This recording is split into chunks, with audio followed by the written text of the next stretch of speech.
এই পরিবারের কেউ না হয়েও ও কিন্তু আমাদের পরিবারের সবচেয়ে প্রিয় মানুষ, আমাদের বাড়ির বড় মেয়ে ও। আর এগুলো হয়েছে কিন্তু তোর জন্য। তুই সব সময় ওর খেয়াল রেখেছিস। হ্যাঁ, এটা ঠিক যে রুষা একটা সময় তার জীবনের ঝুঁকি নিয়ে তোর জীবনটা বাঁচিয়েছিল, সেজন্য তুই ওর প্রতি গ্রেটফুল, ইনফ্যাক্ট আমরাও গ্রেটফুল। কিন্তু তারপরও তুই ওকে যে জায়গাটা দিয়েছিস, যে ইম্পর্টেন্সটা দিয়েছিস, আমাদের সবার তার জন্য খুব ভালো লাগে। তোদের এই বন্ডিং, তোদের এই ভালোবাসা, এগুলো দেখে আমাদেরও তোদেরকে ভালোবাসতে ইচ্ছে করে।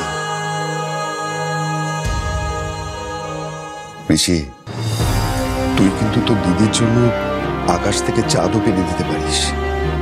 কোহিনূর রাজবাড়ি কোনো কিছু চিন্তা না করে কিনে ফেললি, রিসর্ট বানালি, দিদিকে উপহার দিবি।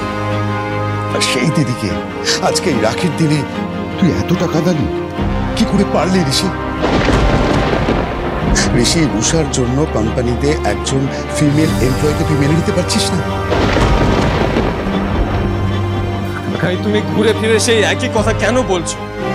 আজকে আমাদের পরিবারের এই অবস্থা হয়েছে শুধুমাত্র একজন বাইরের মেয়ের জন্য। আমি জানি ঋষি, আমি সব জানি কেন তুই কোম্পানিতে ফিমেল এমপ্লয়ি রাখতে চাইছিস না। কারণ তুই ভয় পাস যাতে কেউ তোর ফ্যামিলির ক্ষতি করতে না পারে। রুষা কিন্তু জানে না, সেই অ্যাক্সিডেন্টের পর রুষা নিজের স্মৃতি হারিয়েছে, সঙ্গে চলার ক্ষমতা। আর তুই এটা ভালোভাবেই জানিস, রুষাকে জানানো সম্ভব নয়। আজ আমি তোকে একটা কথা বলি, সবাই খারাপ হয় না ঋষি, মানুষকে বিশ্বাস করতে শেখ।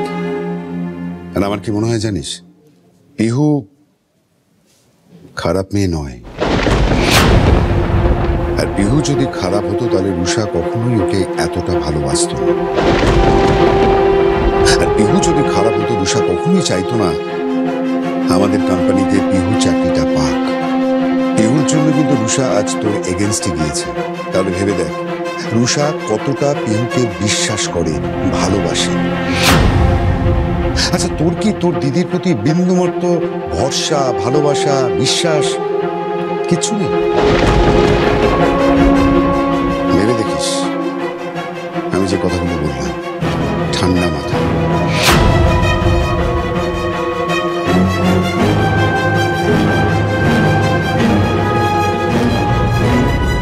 কি হলো ম্যাডাম, আপনি চলে যাচ্ছেন?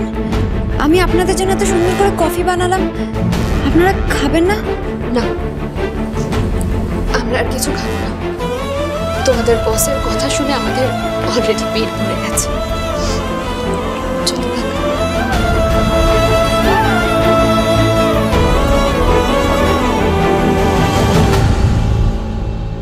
কি হলো, রুষাদের এরম তাড়াতাড়ি বেরিয়ে গেল কেন?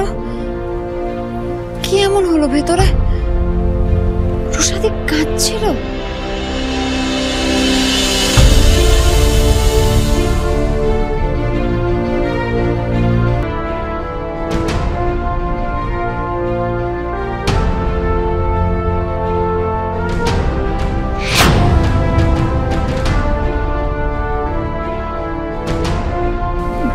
স্যার, ম্যাডামের কি হয়েছে?